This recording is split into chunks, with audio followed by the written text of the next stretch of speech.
एक बार अकबर ने तानसेन से पूछा, तानसेन अपने भारत में सबसे खूबसूरत कौन है? तो तानसेन ने जवाब दिया, अपने भारत में सबसे खूबसूरत एक ग्वाला है जिसे लोग बहुत प्यार करते हैं। तो अकबर ने पूछा, क्या उस ग्वाले से ही सभी लोग प्रेम करते हैं कि वह ग्वाला भी किसी से प्रेम करता है? तो तानसेन ने कहा, नहीं, ऐसा नहीं है, वह ग्वाला भी एक भक्त को बहुत प्यार करता है। तो अकबर ने तानसेन से उस व्यक्ति से, उस भक्त से मिलने की आग्रह की। तो तानसेन ने कहा, उसके पास मिलने के लिए आपको इस रूप में नहीं जाना पड़ेगा, आपको अपना रूप बदलना पड़ेगा। तो अकबर तो ठहरा सम्राट। तो अकबर ने कहा, ठीक है, हम अपना रूप बदल लेंगे। तो दोनों अपना भेष बदल करके, इस प्रकार वो दोनों साधु का रूप धारण करके दिल्ली से चल करके चित्तौड़ आ पहुँचे। और चित्तौड़ में उन्होंने पूछा, भक्त मीराबाई का घर कौन सा है? तो एक व्यक्ति ने बताया, वो जो महल दिख रहा है वही भक्त मीराबाई का घर है। वो दोनों जैसे ही मीरा के महल में प्रवेश करने लगे तो उन्हें कुछ लोगों ने रोक लिया। तो उन्होंने कहा कि हम बहुत दूर से चल करके आए हैं मीरा जी का दर्शन करने के लिए। तो वहाँ पर खड़े सैनिक कहने लगे कि मीरा यहाँ पे नहीं रहती है, वह तो दिन भर अपने गिरधर गोपाल के मंदिर में रहती है। आपको अगर उनका दर्शन करना है तो गिरधर गोपाल के मंदिर में आप चले जाएं। उस सिपाही की बात सुन करके अकबर और बीरबल गिरधर गोपाल के मंदिर की तरफ चले जाते हैं।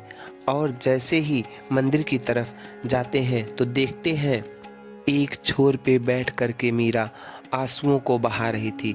यह देख करके अकबर दंग रह गया और अकबर मीरा के तेज को देख कर करके आश्चर्यचकित रह गया।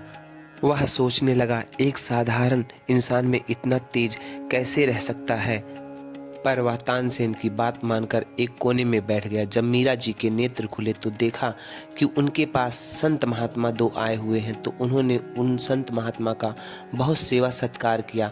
तानसेन जी ने कहा कि मैं एक भजन सुनाना चाहता हूँ आपके गिरधर गोपाल को, क्या मैं भजन सुना सकता हूँ? तो मीरा जी ने कहा, हाँ, आप हमारे गिरधर गोपाल को भजन सुना सकते हैं। तो तानसेन ने बहुत ही अच्छा भजन गिरधर गोपाल को सुनाया। भजन सुन करके मीरा जी बहुत अत्यंत प्रसन्न हुई। मीरा जी ने कहा कि आप दोनों कुछ दिन यहीं पे ठहर जाएं। लेकिन उन्होंने कहा, नहीं, हम यहाँ पे ठहर नहीं सकते, फिर किसी दिन आपके गिरधर गोपाल के दर्शन करने के लिए आएंगे। तब अकबर के मन में पता नहीं क्या विचार आया। उन्होंने अपने गले में पड़े मोतियों की माला, महंगे से महंगी मोतियों की माले को गिरधर गोपाल के चरणों में रखना चाहे। तो मीरा जी ने कहा, हमारे गिरधर गोपाल को प्रेम भक्ति भावना चाहिए, इनको इन सब चीज़ की कोई आवश्यकता नहीं है। लेकिन अकबर नहीं माना। उन्होंने मोतियों की माला को उनके चरणों में रख दिया और वहाँ से चला गया। जब कुछ समय के बाद भक्त मीराबाई ने उस मोतियों की माला को प्रभु के हाथों में साफ करके चढ़ा दिया तो लोग कहते हैं उसे देखने के लिए बहुत दूर दूर से लोग आने लगे। कुछ ही देर के बाद मीराबाई की ननद उदा बाई जब वहाँ पे आ पहुँची तो उन्होंने देखा तो वो सोचने लगी, जरूर से जरूर यहाँ पे कोई राजा आया होगा, कहीं मेरी भाभी का किसी के साथ अवैध संबंध तो नहीं है।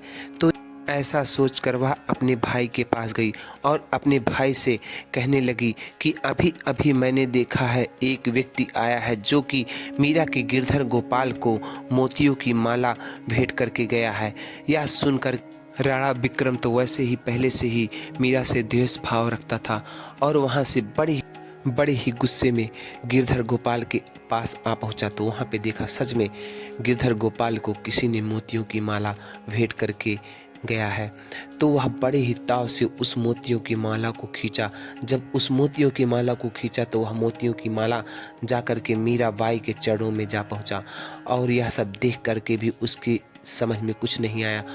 बड़े ही ताव से उस मोतियों की माला को लेकर के जब अपने महल में आकर के देखा तो उसकी हर एक एक मोतियों पे अकबर लिखा हुआ था। उस समय मुगलों और राजपूतों में बहुत युद्ध हुआ करता था। उसने सोचा, इस माले को स्वीकार करके हमारे राजघराने की रानी ने दुश्मनों से हाथ मिला लिया है। तब उसके मन में मीरा से बदला लेने की भावना आई और वह इससे पहले भी कई प्रयास कर चुका था मीरा को मारने का।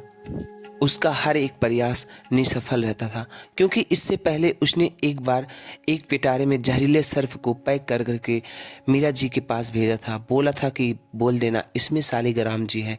जब मीरा जी ने खोला तो उसमें सच में ही शालिग्राम जी ही निकले। तो उसके दिमाग में आया जितने भी इसकी शक्तियाँ हैं, जितने भी इसकी माया है, सब इस गिरधर गोपाल की मूर्ति में है। क्यों ना गिरधर गोपाल की मूर्ति को ही यहाँ से हटा दिया जाए। तो उसने वहाँ से गिरधर गोपाल की मूर्ति को लेके जा कर के एक तालाब में फेंक दिया। और मीरा जी को जब यह बात पता चली तो मीरा जी के जैसे प्राण ही निकल गए। उन्होंने उसी तालाब में जाकर के छलांग मार दिया, और जैसे ही छलांग मारा तो गिरधर गोपाल की मूर्ति उनके हाथों में आ मिली। और छलांग तो मारा था चित्तौड़ में, लेकिन जब वह निकली तो वृंदावन यमुना जी के घाट पे, और वहाँ पे जाकर वह संतों के साथ कीर्तन भजन करने लगी। लेकिन राणा विक्रमा को यह भी नहीं रास आ रहा था। उन्होंने एक बार फिर से मीरा को अपने महलों में लाया और यहाँ पे फिर से अनेक अनेक यातनाएं देने लगा। जब यह सब कुछ मीरा जी से नहीं सहन हो रहा था तो उन्होंने तुलसी जी के पास पत्र लिख करके पूछा कि अब मैं क्या करूं। तो तुलसी जी ने पत्र में जवाब दिया कि जहाँ पे राम और श्याम का मान ना हो वहाँ पे रहना व्यर्थ है। तो मीरा जी ने फिर से चित्तौड़ को छोड़ दिया, और जब चित्तौड़ को छोड़ दिया तो यहाँ पे अलग अलग प्रकार की परेशानियाँ आने लगी। युद्ध में हारने लगे सभी लोग, बहुत से लोग मरने लगे। तब जाकर के संत महात्माओं ने कहा कि तुमने एक भक्त को सताया है, उसी की यह सजा है। जाइए आप मीरा जी को वापस लेके आइए वृंदावन से।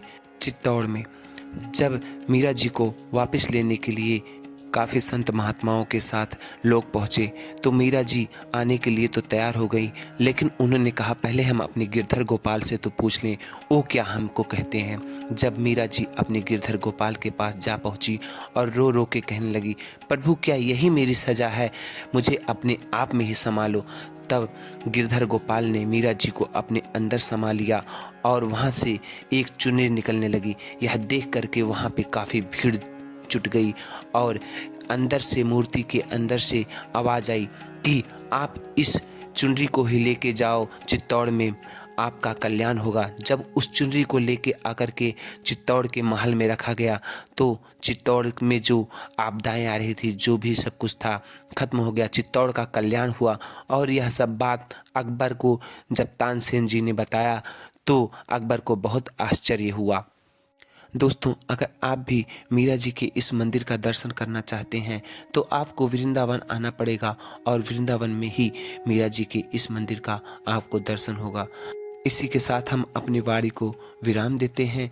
दोस्तों, राधे राधे।